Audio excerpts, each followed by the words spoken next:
How to Create a Glitch Monologues Season 15 Chapter 3.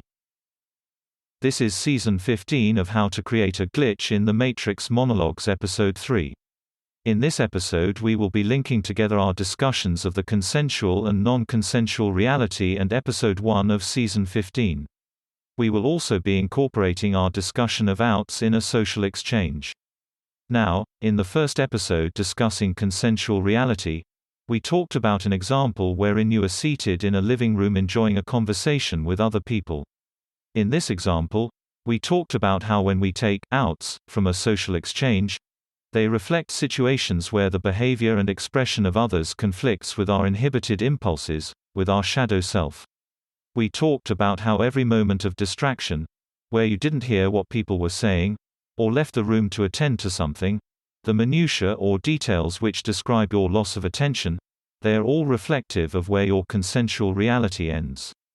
The idea expressed here is that if you were to remain in the room instead of leaving, you would observe content of experience which negates your consent to the exchange by either penetrating your shadow self, or simply not being reflective of your view of yourself or others, or reality itself.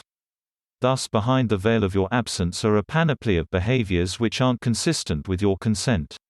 Now, this tells us something about outs and about the fluctuation in our consensual reality.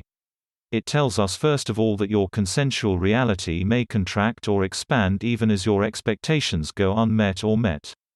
As the consensual reality expands, your expression becomes easier, your confidence wages true, your ability to form social contracts to get what you want, facilitated. This also tells us that outs reveal gateways which are stronger or higher than the spatial. As you leave the room, you might maintain the expectation that you are returning, or at least there will be a future spatial convergence. This can only happen if someone in that room is maintaining a gateway or experience channel back into the social system. In other words, outs are channels out of a non-consensual reality which may also be used to return. Likewise, the contraction of a consensual reality reflects the underlying severing of spatial connections or gateways between yourself and the other participating members. In order for you to utilize an out, you have to maintain a connection which permits migration back and forth between the external into the consensual. Now, interestingly, outs can be separated into a few kinds. First, there are those which are the result of your bodily rhythms, such as the need to urinate or defecate, or the need to smoke a cigarette. There are outs which follow from other gratifications or needs as well. Most of these outs can be classified into one of the bodily rhythms. Hence, outs frequently facilitate our entanglement with the system. These outs are most often reflective of the collapse of your consensual reality. The content of the distraction is usually arbitrary and irrelevant, chosen by your unconscious to fulfill the need to escape the non-consensual.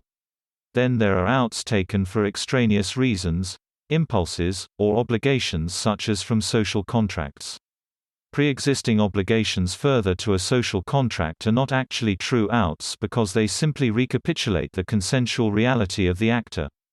Now, in Season 15 Episode 1, we talked about how parasympathetic waves transmit with tension, releasing open thoughts through gateways and social cues between individuals.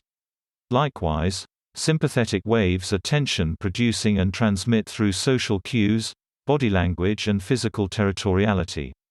Thus, we can see that consensual realities are balanced by our social network according to our bodily rhythms.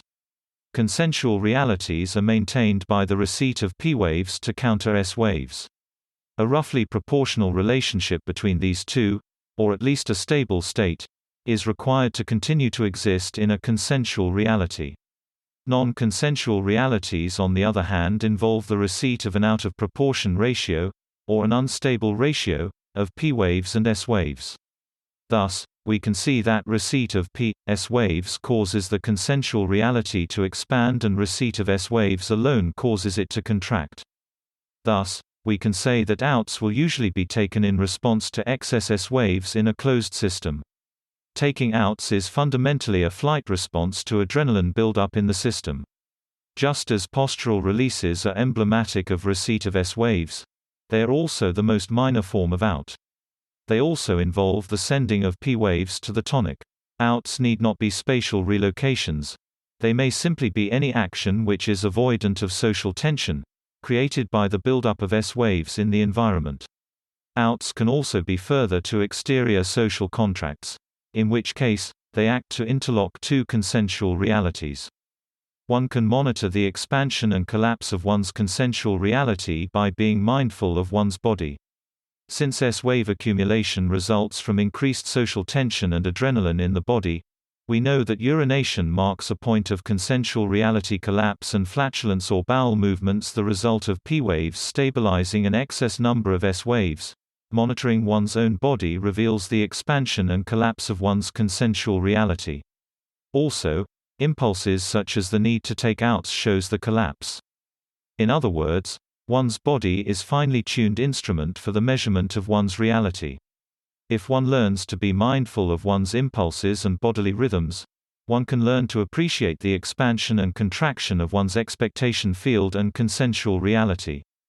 That's the end of the podcast for today. If you enjoyed it, please like, comment and subscribe.